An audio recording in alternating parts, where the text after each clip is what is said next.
علی تمہاری شجاعت پہ جھومتے ہوں گے۔ اب دیکھیں وطن کی حفاظت پر جان دینے والوں کو کس انداز سے تصوراتی اور تخیل کی بنیاد پر خراج عقیدت پیش کیا جا رہا ہے، لیکن جب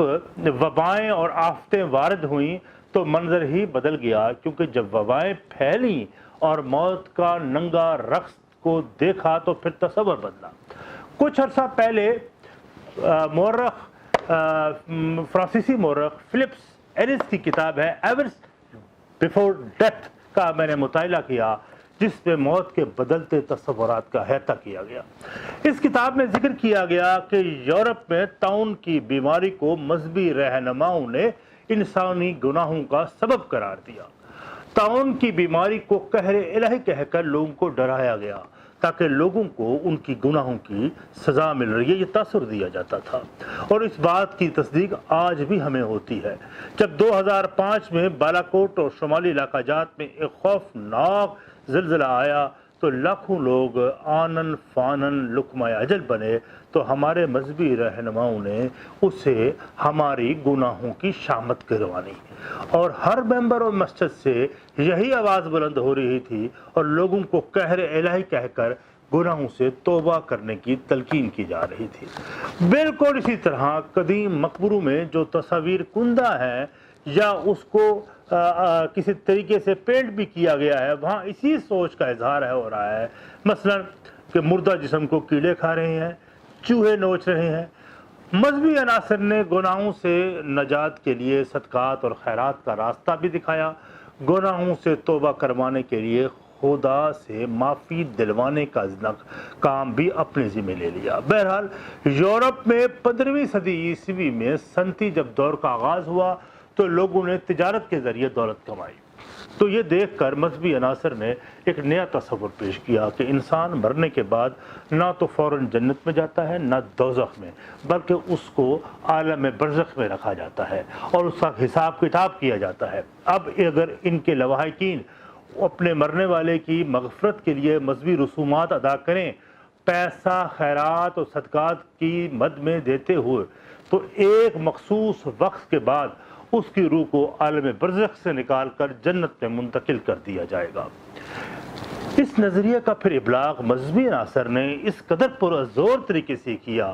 کہ تاجروں، دولت مندوں اور ان اعلیٰ طبقات کے جو بڑے مخیر پیسے والے لوگ تھے، دولت مند طبقہ تھا، کے علاوہ غریب لوگوں نے بھی خدا سے سفارش کے لیے مذہبی طبقے کے رہینے منت ہوئے، اور امیر طبقہ نے عبادت گاہیں تعمیر کروائیں، مغفرت کے لیے دعاؤں کے لیے پادریوں، مذہبی لوگوں کو دان چڑھائے، ان کو چڑھاوے دیے، اور جس کے عوض مغفرت کی دعائیں منگوا کر بخشش کے اسباب پیدا کیے گئے۔ لیکن 16ویں صدی عیسوی میں جب مارٹن لوتھر کی دی ہوئی فکر پر عیسائی مذہب میں ایک نئی تحریک اصلاح مذہب کا آغاز ہوا، جس میں برملا پھر بعد میں اس فکر کو، سب کا فکر کو مسترد کیا اور واضح کیا کہ برزخ نام کے کا کوئی بھی انجیل میں یا اس فلسفے میں ذکر نہیں ہے، یہ ایک اضافی معاملہ ہے جو مذہبی پیشواؤں کی اپنے مالی مفادات ہیں، جو مذہبی پیشواؤں کی روزی کے لیے وضع کیا گیا ہے۔ اس پر یورپ میں طبقہ اعلیٰ میں یہ تصور پھر بدل گیا اور دولت مندوں نے گرجا گھروں، مذہبی رسومات پر خرچ کرنے کی بجائے پھر ہسپتال بنائے، تعلیمی ادارے بنائے، یتیم خانوں پر اپنے وسائل خرچ کرنے لگے۔ یوں ان کی سوچ مذہبی عناصر سے ہٹ کر سیکولر ہوئی، جس کا ذکر فلپ ایرز نے اپنے اس کتاب میں وضاحت اس کی۔ اس کے علاوہ موت کے بارے میں ایک سوچ راسخ کر دی گئی کہ جب مرنے والے کو وصال نصیب ہوتا ہے تو اس کا تعلق خدا سے زیادہ قریب ہو جاتا ہے، اس لیے وہ قبر میں زندہ بھی ہے، سنتا بھی ہے، جو زندہ ہونے سے پہلے زیادہ اپنے ارادت مندوں کے لیے نافع ہے۔ تو اس کی قبر پر مزار بنائے گئے، ارادت مندوں کے ہجوم لگ گئے، ہر سال ان کے مزاروں پر میلے عرس منعقد ہوئے۔ اس طرح زندہ لوگوں کا تعلق مردہ لوگوں سے یا مرنے والوں سے مستقل قائم رہا۔ ایک وقت تھا جب گھر میں کوئی بزرگ یا کوئی فرد جب عالم نزا میں ہوتا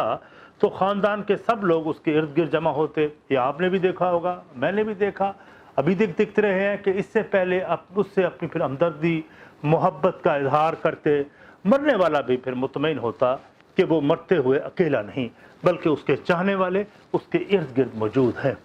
لیکن اب ہسپتال میں داخل مریض جب آئی سی یو وارڈ میں ہوتا ہے تو مرتے وقت اس کے ارد گرد سفید لباس میں ملبوس نرسز، ڈاکٹرز، چند مشینوں کے علاوہ اور کچھ نہیں ہوتا۔ ایک سپاٹ سے چہروں پر وہ مرتے ہوئے اپنے لیے محبت اور ہمدردی اور غم دیکھنے کا خواہش مند ہوتا ہے، لیکن وہ اس وارڈ میں کھڑے کچھ رشتہ دار جو شیشے کے اس کی طرف دیکھ رہے ہوتے ہیں لیکن وہ انہیں دیکھ نہیں پا رہا ہوتا، تو اس سے ایک احساس پیدا ہوتا ہے جب مریض مر جاتا ہے تو اس کے جنازے پر دوست رشتہ دار ایک دوسرے کو پرسہ دیتے روتے نظر آتے ہیں اور وہ مر کر اپنوں کے کندھوں پر سوار ہو کر قبرستان پھر پہنچتا ہے اور سسکیوں اور آہوں میں اسے دفن کر دیا جاتا ہے۔ جس طرح موسم کا یہ شعر ہے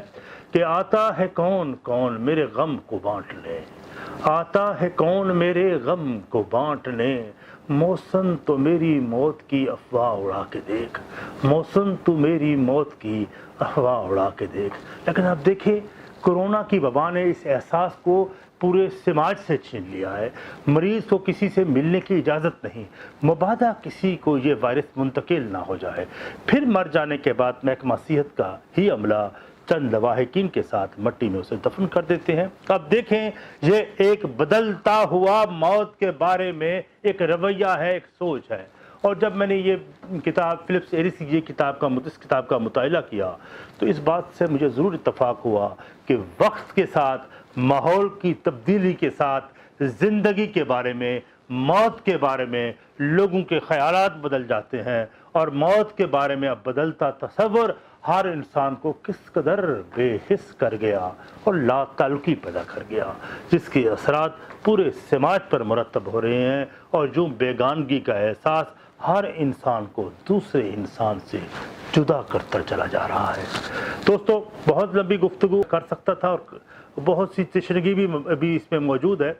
ابھی میرے ایک دوست تھے، ہمارے بزرگ دوست ہیں پروفیسر نثار صفدر صاحب، انہوں نے مجھے کچھ اور بھی زندگی کی حقائق کے بارے میں آشکار کیا، مجھے بتایا، لیکن وقت کی یہ تنگی دامہ کے پیش نظر اس کو مختصر کر دیتے ہیں۔ اس کی پھر اگلی قسط پہ اگلا ایپیسوڈ پہ ہم گفتگو کریں گے اور کہ زندگی کیا ہے، اور زندگی کے بعد جو یہ موت کا تصور ہم نے جو ابھی پیش کیا ہے، جو بدلتا ہوا تصور ہر دور میں وہ کیسے اس کے اثرات مرتب ہوئے زندگی کے اوپر، تو پھر ہم اس پر اگلی نشست پر ہم گفتگو کریں گے۔ اب تک کے لیے اجازت، اور جاتے ہوئے آپ سے یہ بھی ریکویسٹ کہ آپ چینل تلاش حق ود عامر ہاشمی کو سبسکرائب کریں اور بیل آئیکن کے بٹن جو ساتھ والا ہے نا بٹن، اس کو پریس بھی کریں تاکہ آپ کو بہتر ویڈیوز ملتی رہے۔ یار کچھ اپنی آراء سے بھی نواز دیا۔ بہت شکریہ، والسلام، شکریہ۔